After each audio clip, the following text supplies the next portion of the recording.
আজকে যে রান্নাটা দেখাচ্ছি এটা রান্না করলে ভাত একটু বেশিই দিবেন, না হলে ভাত কম পড়ে যাবে। অসম্ভব মজার এই তরকারি রান্নাটা, দেখতেও যেরকম আর খেতেও তার থেকে বেশি মজার।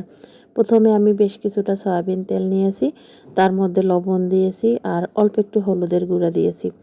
এখন আমি বেগুনগুলো সব দিয়ে দিচ্ছি। আর এরকম বেগুন ভাজলে কিন্তু বেগুনের কালারটা ঠিক থাকে আর তেলও কম লাগে তুলনামূলকভাবে। এরপরে আমি বেগুন এপাশ ওপাশ উল্টে একটু ভেজে নিচ্ছি আর একটা ঢাকনা দিয়েই আমি কিছু সময় ঢেকে তারপরে ভেজে নিচ্ছি, না হলে বেগুনটা খুব ভালো করে সিদ্ধ হয় না। আর তেলটাও অনেকটা কম লাগে ঢাকনা দিয়ে ঢেকে বেগুন যদি ভাজেন, তাহলে দেখবেন বেগুনে তেল বেশি টানে না। এরপরে আমি সব বেগুনগুলো তুলে নিচ্ছি আর এই একই তেলের মধ্যে আবারও কিছুটা সয়াবিন তেল দিয়ে দিচ্ছি। এখন আমি দিয়ে দিচ্ছি এখানে পেঁয়াজ, রসুন আর অল্প একটু কাঁচামরিচ। এই সব কিছু আমি একত্রে বেটে নিয়েছি, তবে খুব মিহি করে বাটি নাই, আমি কিন্তু আদা বাটা দিয়েছি। আর এরকমই কিন্তু তরকারির স্বাদ বেশি মজা হয় এইভাবে যদি আপনি মশলা বাটেন। এরপরে লবণ স্বাদ মতো, তারপরে দিয়ে দিচ্ছি জিরার গুঁড়া অল্প একটু আর হলুদের গুঁড়া, মরিচের গুঁড়া। আর এখানে কিন্তু চাইলে ধনিয়া গুঁড়াও দিতে পারেন, আমি দেইনি। এরপরে অল্প একটু পানি দিয়ে, অল্প না একটু বেশি পানি দিয়ে আমি এই মশলাটা খুব ভালো করে কষিয়ে নিচ্ছি। ভিডিওগুলো খুব ফাস্ট ফরওয়ার্ডে দেওয়া হয়, তাই সব কথা আসলে বলা সম্ভব হয় না।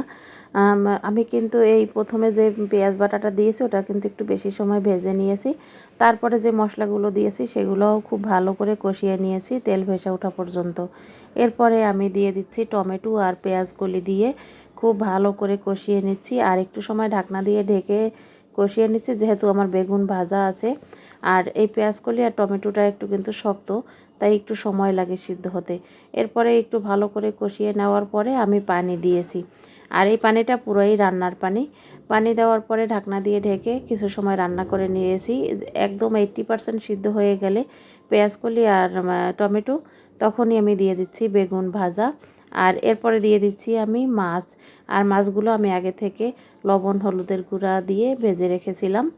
আর সবাই মাছ ভাজা বুঝে বা সবাই করতে পারে, তাই আমি আর এটা দেখাইনি। সময় বেশি হয়ে যায় আর এত বেশি লং টাইমের ভিডিও কেউ দেখতে চায় না। এরপরে আবারও আমি লবণ চেক করে আবার একটু লবণ দিয়েছি। তারপর ঢাকনা দিয়ে ঢেকে আরও কিছু সময় রান্না করে নিয়েছি মিডিয়াম ফ্লেমে। এখন আমি ঢাকনা খুলে যখনই আমি যতটুকু ঝোল রাখতে চাই সে অনুযায়ী আমি এখানে বেশ কিছুটা ধনিয়া পাতা কুচি দিয়ে দিচ্ছি। আর ধনিয়া পাতা কুচি আপনি ইচ্ছা মতো বেশি দিতে পারেন, কম দিতে পারেন, তবে এখন তুলনামূলক সস্তাই আছে তাই আমি একটু বেশি দিয়েছি। এরপরে আমি কিছু সময় ঢেকে রেখেছিলাম। অসম্ভব মজার, অবশ্যই ট্রাই করবেন।